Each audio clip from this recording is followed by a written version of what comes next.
If the game stars a woman, a lesbian, a woman that was born a man, I don't care. I felt another lecture coming on in which Druckmann explains things that I already know, because I know that a strong woman doesn't need to outsmart dumb white men to be seen as intelligent. I watched and reacted to the Intergalactic trailer from beginning to end. Nothing really happens. We just kind of see the character. We're going to see almost this simulacrum. People having a vibe and then coming to a conclusion and asserting that the conclusion is therefore reasonable. Welcome to my second installation in my series tracking the online discourse and political subversion of the video game Intergalactic, the Heretic Prophet from Naughty Dog. The purpose of this series, again, is to try and document and understand the way that narratives are generated and spread online. We live in a vibes-based post-truth era, and I have a significant interest in seeing how information warfare and how these vibes that people then base their positions on are crafted. Hopefully, we can discover some reoccurring patterns and identify errors in logic while also seeking to understand the underlying emotions and thought processes of those involved in this nook of the internet. And I chose this video game as The Last of Us 2's rounds in the culture war proved to be effective, and I wanted to study another attempt at it in real time. In the first episode, we looked at the first 72 hours of the game's announcement. We saw how the initial narratives were developed on the spot and which ones took hold and which did not. Go ahead and check out the playlist for this series, and a link for the first episode will be in the description. Probably. In this episode, we're going to be taking a look at the subreddit The Last of Us 2, and we're going to be also looking at how anti-fan subreddits, or snark subreddits, and their accompanying communities can be used in the culture war and in the information warfare landscape to craft an environment that continuously churns out an array of ideas, narratives, and political ideologies. We're going to see how these narratives interplay with the vibes and feelings of this community and with the larger Gamergate community as a whole. We're also going to try and understand why these people make arguments the way that they do, why they reason the way that they do, and how they might come to the conclusions that they've come to, and how these conclusions are then picked up by passerbys who are looking at this game's community from afar. Now, don't let the title of the subreddit confuse you. The description reads, "Welcome to the most active subreddit for the fans of The Last of Us. Part 2 is not canon. This is the second Last of Us sub, and 2 doesn't start for Part 2. So the 2 in the subreddit's title does not stand for this being a subreddit for The Last of Us Part 2. This is the second Last of Us community on Reddit. The original Last of Us community is r/The Last of Us, and it is much more heavily populated than the other one, with this one standing at 2 million members, and The Last of Us 2 having 96,000 members. If I remember correctly, the subreddit split off from the main Last of Us subreddit during Part 2's rounds in the culture war. It then became a snark or hate subreddit surrounding The Last of Us 2. Surrounding The Last of Us Part 2. Snark or hate subreddits are subreddits which are created by or came to be composed of anti-fans. These subreddits center their discussion around the dislike of a thing or the interest in the dislike of a thing, as opposed to other subreddits which tend to center themselves around a more general discussion and fan-oriented communities. Snark or hate subreddits tend to gravitate not just around a given topic, but around the meta-topics related to that thing also. These breakaway subreddits will often talk about things that the main, more strictly moderated subreddits do not allow. And these types of subreddits are usually created in protest of the moderation practices of the original and more populous subreddit. While not all breakaway subreddits are anti-fan subreddits, many of them wind up defining themselves in opposition to the main subreddit Most breakaway subreddits wind up becoming a place for anti-fan behavior due to the concept of the subreddit usually being based around allowing content that the main subreddit moderates. I've come to the front page of this subreddit. I didn't do much searching for anything. You can look at the timestamps of these posts.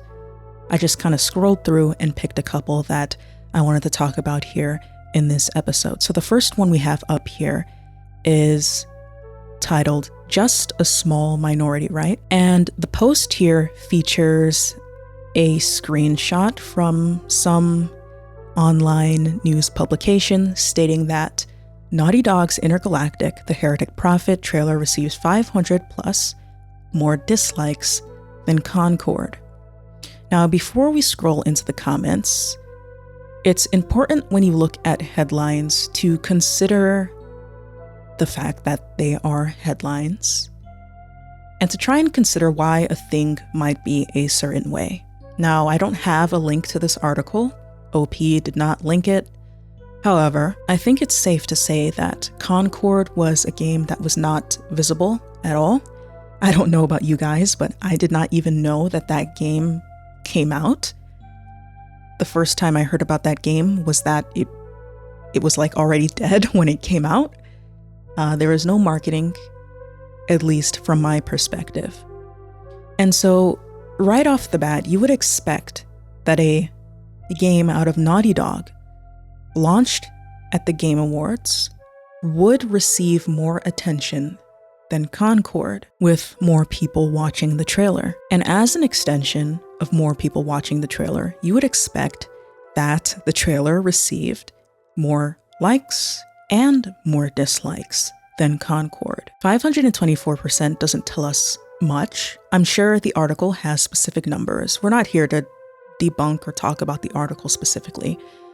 We're going to look at the comments, which are more in alignment with what the purpose of these videos are. But just as a thought experiment, let's say that Concord had 1 dislike and Intergalactic had 6 dislikes. As you can see, the percentage there would be very high.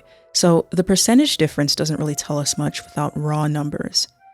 However, the purpose of this post isn't really to talk about numbers or anything like that. The purpose, as all anti-fan subreddits, is to provide a post where people can vent their frustrations about things related to the game. So we see here a highlighted comment which was awarded by someone.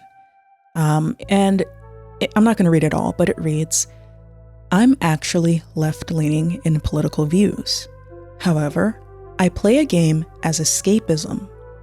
I want top-notch world building, fleshed out characters, and a good story. That's it. If the game stars a woman, a lesbian, a woman that was born a man, I don't care. But I do insist that everything that happens makes sense within the world. My only problem with the trailer to this game is the recent history of Druckmann. It's considering his history that when I saw the trailer, I felt another lecture coming on in which Druckmann explains things that I already know and understand better than him. For example, gay people can show sexual restraint when it makes sense. I know. He's just not that good.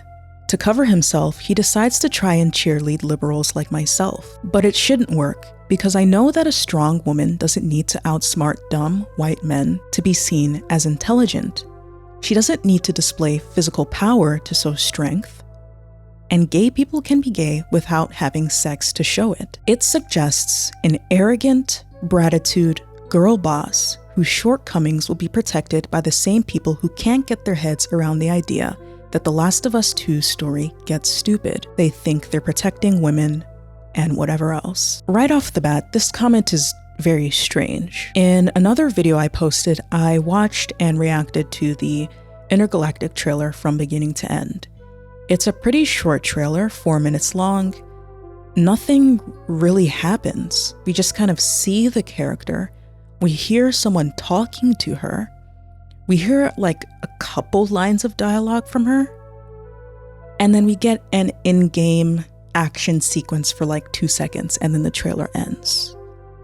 There's very little revealed in terms of the personality of the main character, and there's very little revealed about the storyline of the game or the messages in the game. However, as we go through this subreddit, and in the future episodes, I assume, we're going to see almost this simulacrum. People having a vibe based upon a thing, and then coming to a conclusion and asserting that the conclusion is therefore reasonable. Many of the criticisms concerning the trailer will mention things like pattern recognition, getting an arrogant aura from the main character, asserting that the appearance of the main character is an intentional political statement, and inherently ingenuine in nature or inherently inorganic in nature, rather than an extension of the story's narrative. There's also a weird bit of implied exclusivity coming from a lot of the comments here. We see another person who says, "I agree, and this was my issue with The Last of Us Left Behind. That story presents Ellie's relationship with Riley as deeply emotional, with the kiss being a pivotal moment in their bond. For me, that kiss was a result of the intense connection they shared in a world filled with survivalist, stress, loneliness, and the need for emotional intimacy. To me, it was more nuanced than a statement about Ellie's sexual identity. But then the developers announced that Ellie was explicitly gay, so all the nuance was lost." This comment seems to assert that all of those feelings that this player had when they played The Last of Us Left Behind were nullified by Ellie being explicitly gay in the sequel. But I would have to ask, why is that?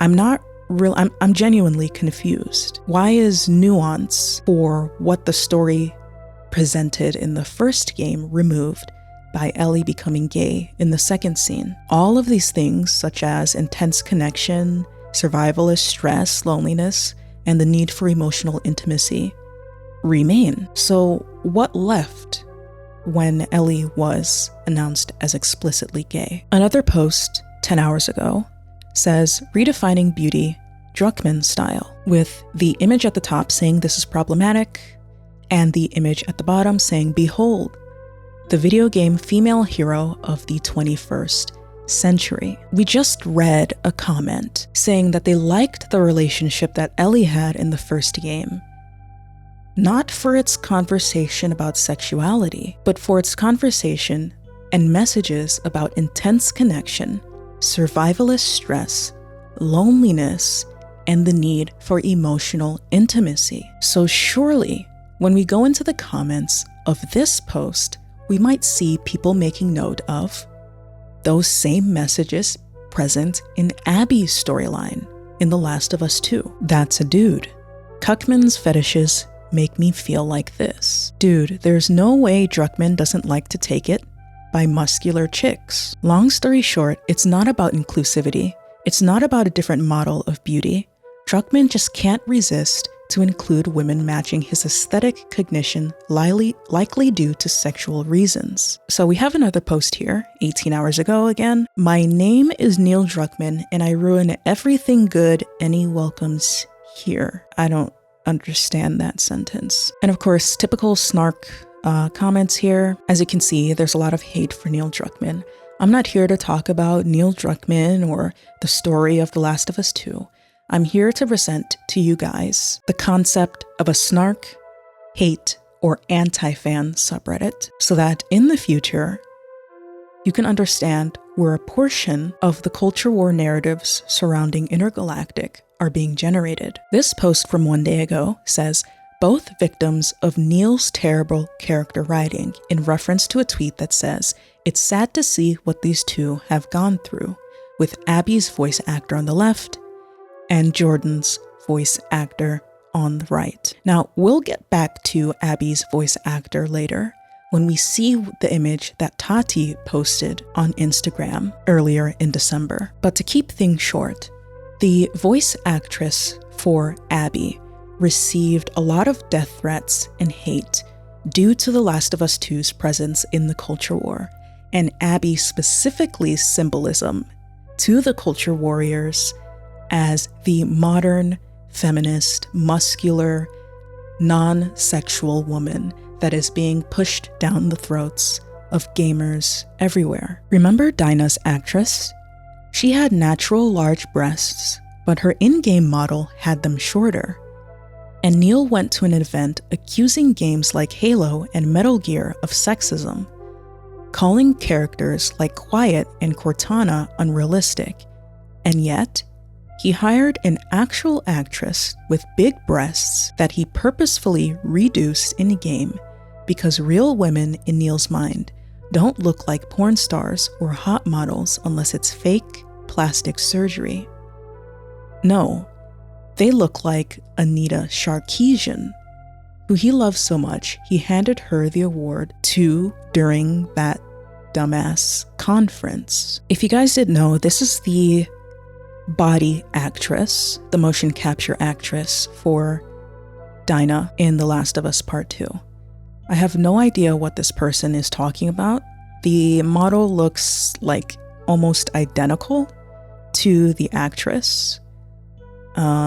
Like I said, this series is primarily to look at information warfare, the creation, manufacturing, and passage of vibes, and how people pick up on these things unquestioningly and make them into personal truths. This is something that occurs everywhere in our society, but we are using gaming as an example here. This claim that this person made was upvoted by 115 people.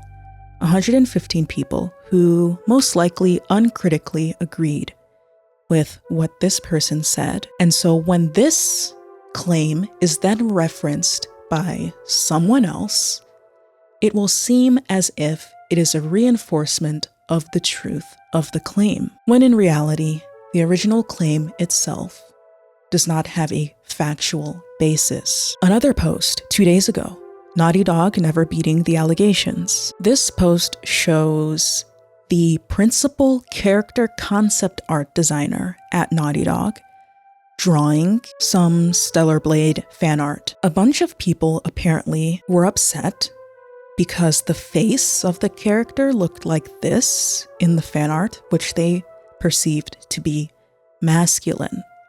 Now, of course, I don't believe anyone actually thinks that this is masculine. However, vibes are vibes. And the vibe is that Naughty Dog is a tainting, feminist, cancerous company that hates attractive women.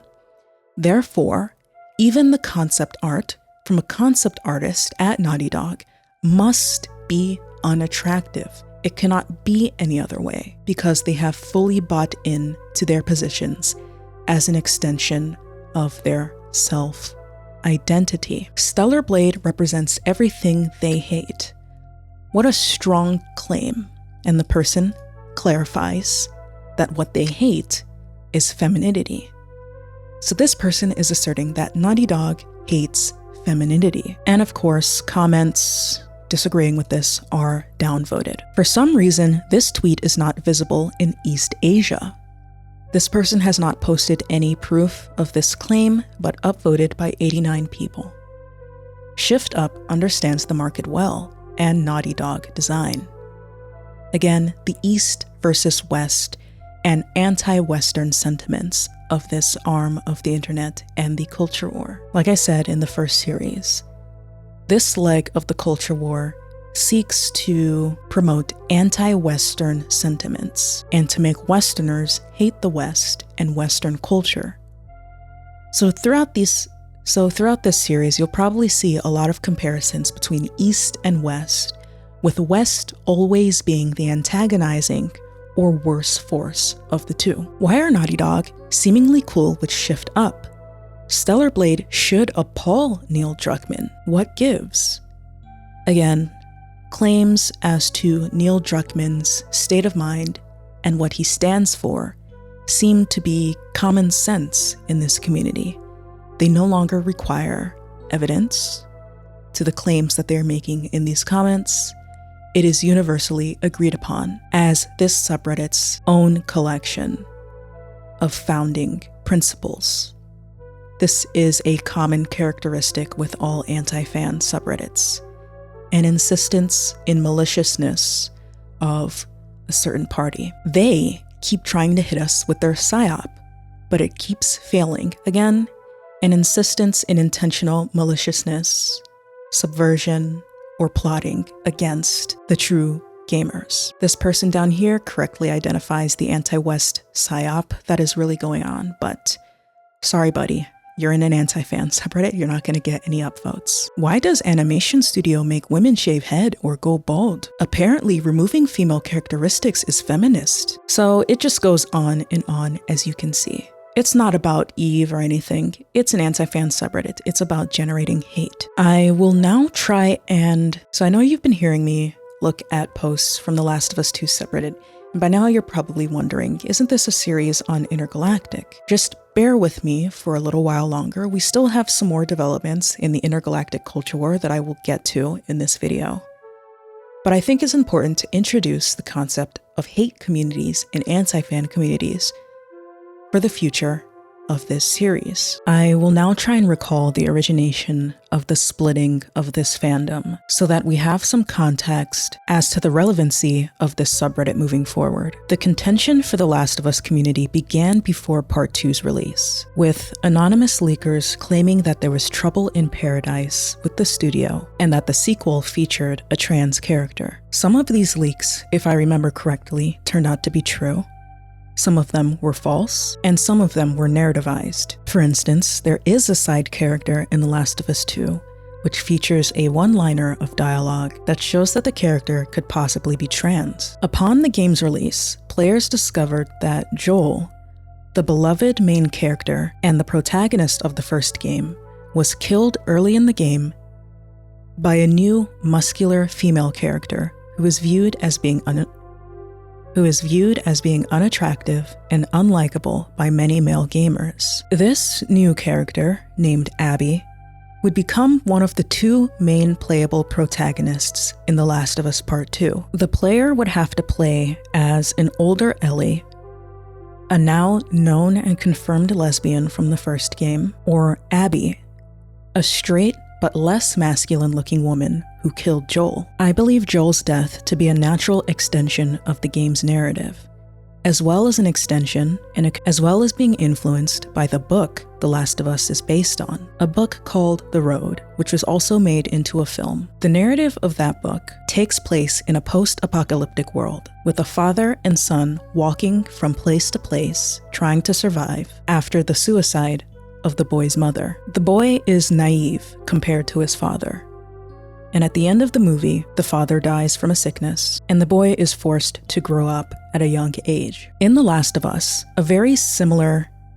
form of storytelling is used between Joel and Ellie, with the primary backbone of the game being the growing relationship between Joel and Ellie in the solitude and brutality of the post-apocalyptic world. Joel was a beloved and well-liked character. There was a lot of grieving in the fandom at this time, as there were conflicting feelings over his absence in the sequel and for his future absence in the continuation of the series. There was also some grief over the way that Joel was killed in The Last of Us Part 2, which was that he was beaten to death. In the wake of this grief, the anti-SJW community, now called the anti-woke community, saw an opportunity to use this event as a symbol or a new entry in their database of events that could draw people into their political ideology. The general line of attack was this: Joel was intentionally emasculated, both in his character model,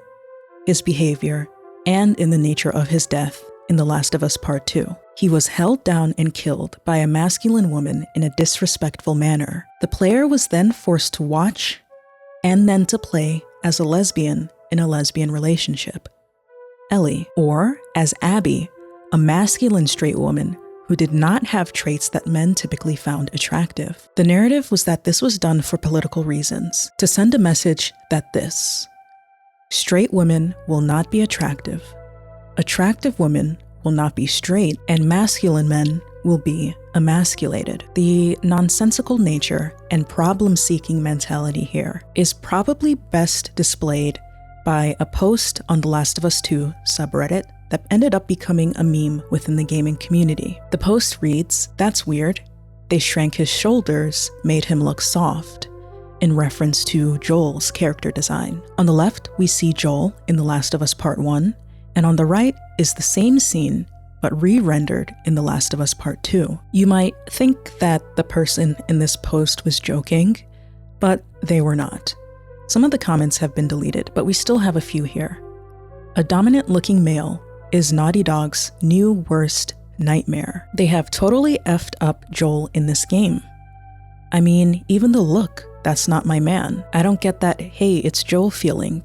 What happened? Hey, for the SJW, it's realistic in a post-apocalyptic world. Men have small shoulders, small muscles, and are weak.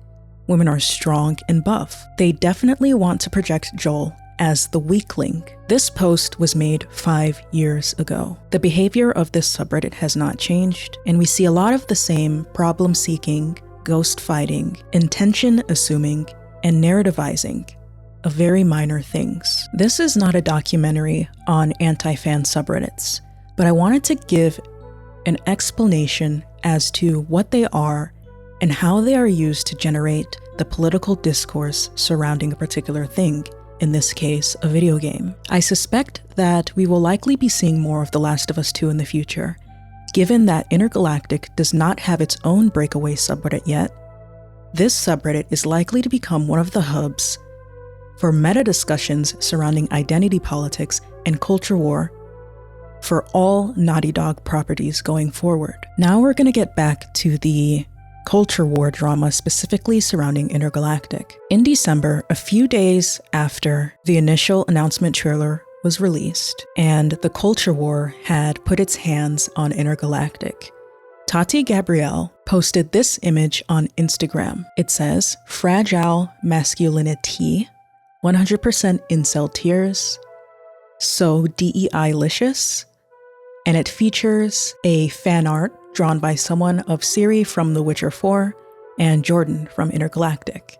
And Tati's caption on this picture is, "You mad, bro?" This image was likely posted in response to the large amount of hate that her character model was getting from that first announcement trailer, and the sheer amount of culture war-related content being pushed out concerning The Witcher 4 and Intergalactic. I personally find this image to be cringe, and I think that she should not have posted this image. It's only going to stoke the fires of the culture war further, and I believe that as the leading actress, or the leading character model actress in Intergalactic, she shares some responsibility in trying to temper the waves of culture war related things that people will generate about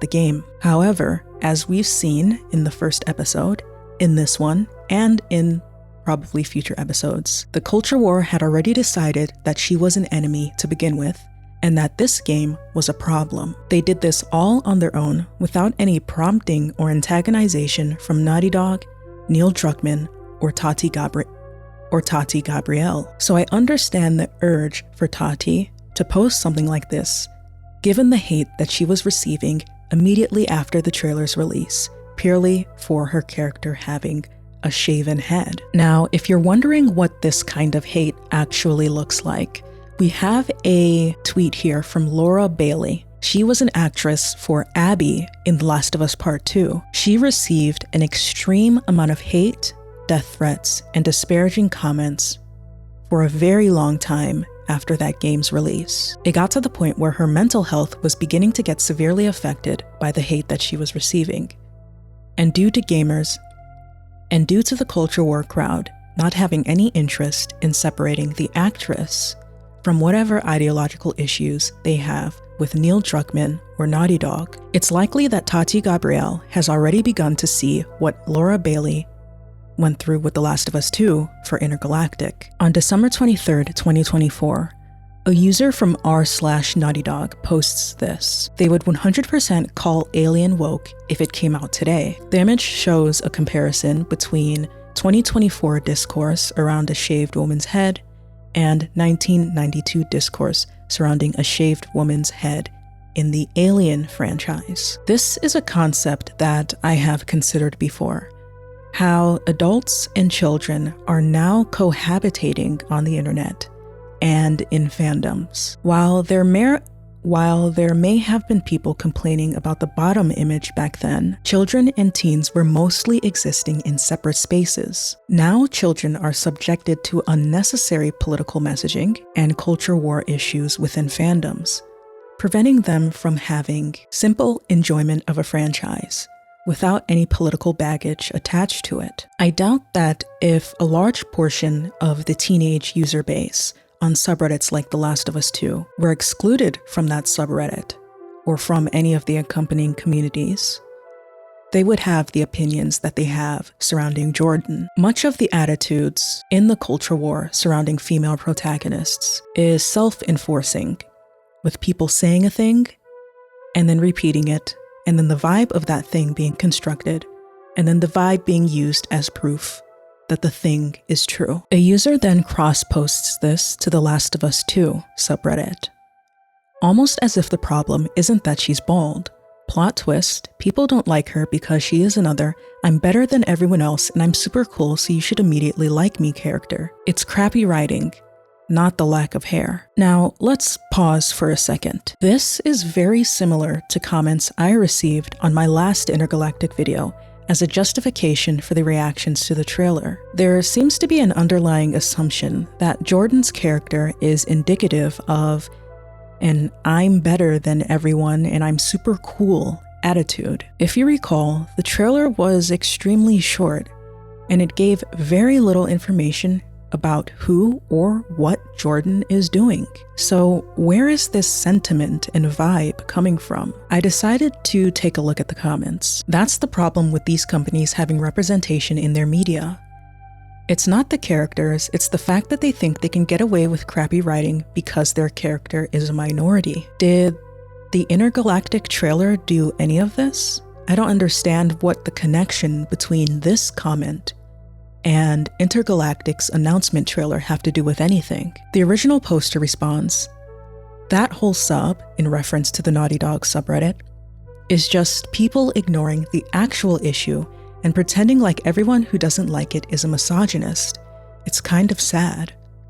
What is the actual issue? And how was that communicated in this trailer in any way? There seems to be a common pre-existing understanding of these issues that is instinctually understood by the users in this hate subreddit. Let's keep looking at the comments. The intention behind it was completely different.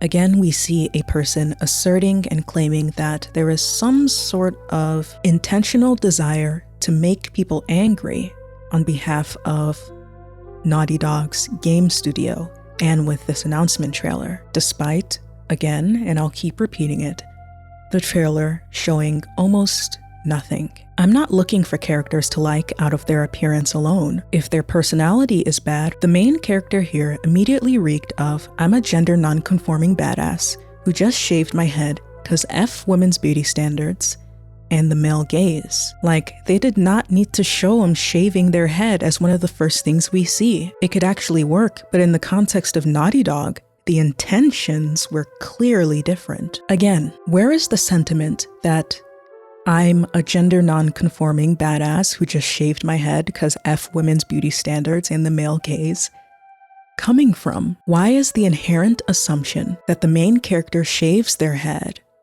deemed to be ingenuine and inorganic in nature, and not instead an extension of the story's narrative, and a legitimate narrative choice within the storyline? On top of that, does a character's hairstyle have to be explicitly justified within the narrative of the game itself? After all, there are people who you will meet in real life who have shaved heads, and you don't go around asking them what their story is relating to their shaved head. Let's continue looking at the comments. I said it before and I'll say it again. Sci-fi has a rich history and a long history of women as the main characters, and no one cared. This comment, right off the bat, is a rewriting of history and an attempt to memory hole the way people thought about things in the past. But we continue. We care because the women are now Mary Sue's, poorly written and plain bad characters with zero development. Everyone loves them and no one cares because they were good and they were characters that made sense and weren't just inserted for no reason. There's a couple of flaws, again, with the logic of this comment. Let's start with the last sentence. They weren't just inserted for no reason. I can't mind read this person. However, it seems to be a mental bias that this person has, that a female character must be strongly justified in the narrative and cannot just exist for no reason. If you know me, you know that I don't believe in forcing representation in entertainment. I believe in creativity and that writers should be free to write whatever narrative with whatever characters they so please. If a writer pleases that every character in their story be male, and that is the story that they came up with, I don't really have a problem with that. Likewise, for the reverse, if they're all female. Similarly, if there's a mix of male and female characters, I don't really feel a need for there to be a justification as to why there are male characters. I don't feel the need to interrogate the mind of the writer as to why a specific main character is female. Just as in real life, some people are just male and some people are just female. The narrative is what matters to me. So I'm still very confused as to where this assertion that the main character of Intergalactic is a woke, highly political, Mary Sue, arrogant, gender non-conforming, intentionally quote-unquote unattractive character is coming from. So I found another comment here. I'm confused. Not much information has come out yet. How are people already this negative about it? I thought games were about the game. I love Naughty Dog. I'm excited to hear more about the gameplay. And then this 5-head Giga Chad Reddit user says, pattern recognition, Neil Druckmann, that's it. I hope I don't have to explain to you how this is not an answer to the question at all. However, I guess the majority of people who read through this thread agreed with it, since that comment has more upvotes than the original. The next person responds, what pattern? And then finally someone else says, you're being disingenuous if you can't recognize it after 8 years of infecting every corner of entertainment, and more recently, politics. Again, a resistance to providing any sort of coherent answer that directly addresses the original question.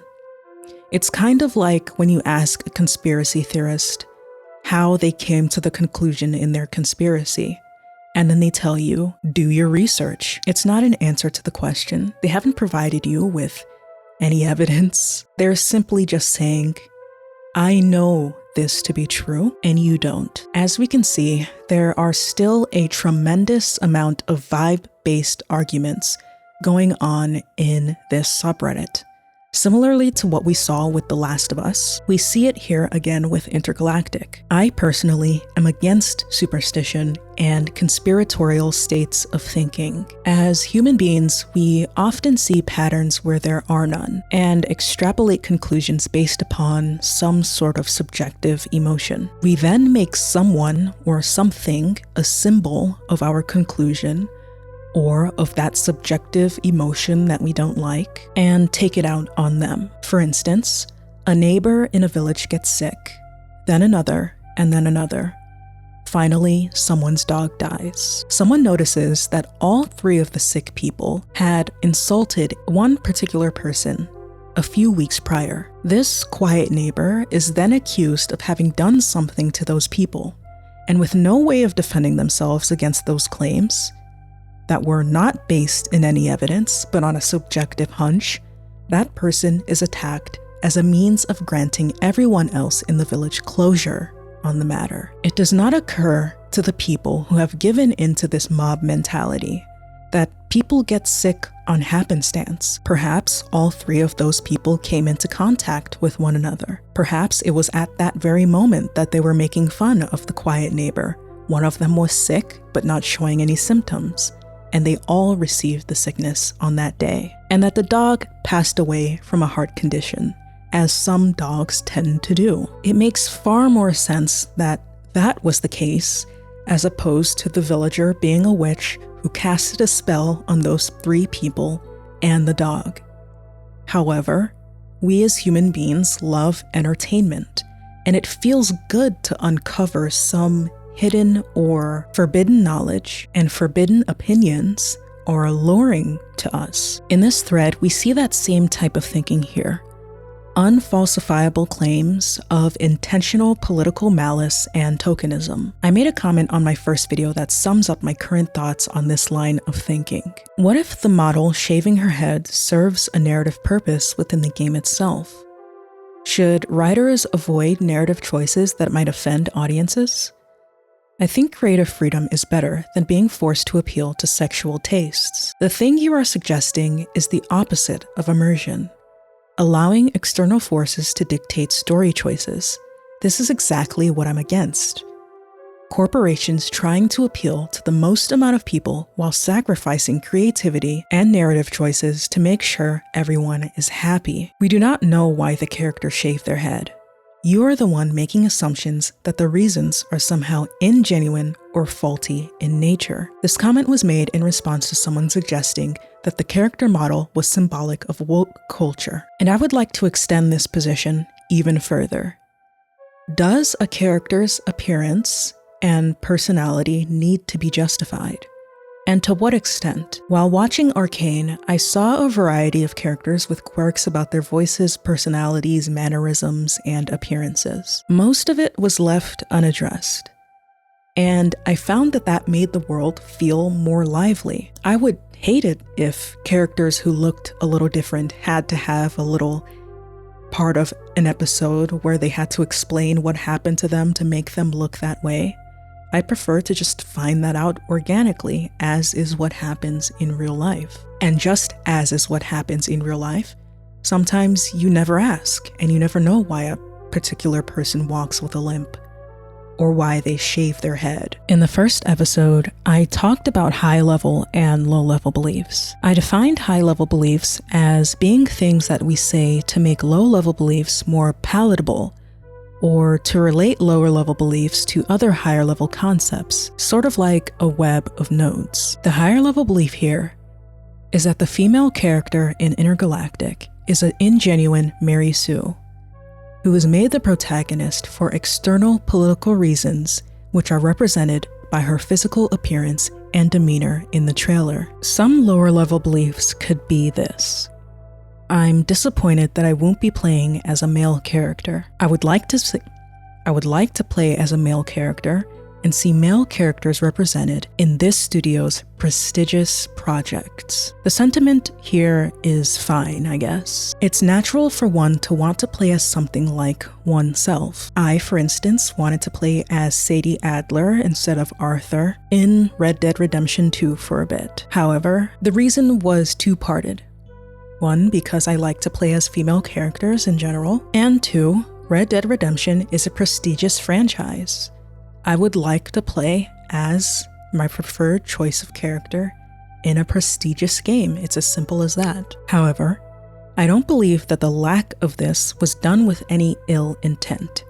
It just wasn't a part of the story that Rockstar was trying to portray. I don't think this is due to any malice, but over the past decade or two, more women have been entering fields like game development, writing, and concept artistry. It's natural that, as a result of that, there would be a higher presence of female characters in both non-prestigious and prestigious franchises, both those who are well-written and those who are not, just as male characters are. I don't think that there is any deeper political war going on. I don't believe that there is any intentional malice on the behalf of Naughty Dog for having both The Last of Us and now Intergalactic led by female characters. I don't believe they're trying to alienate men or male gamers. I just believe that that is the story that is most interesting to the writers who are leading these projects. Thanks guys for listening to episode 2 of this series on Intergalactic's rounds in the culture war. I hope it was insightful for you guys to learn a little bit about what a hate subreddit is, what went on with The Last of Us 2, and why The Last of Us 2 has a long-standing and very persistent entry in the culture war. and hopefully it's going to give some more context for what we're going to see going forward.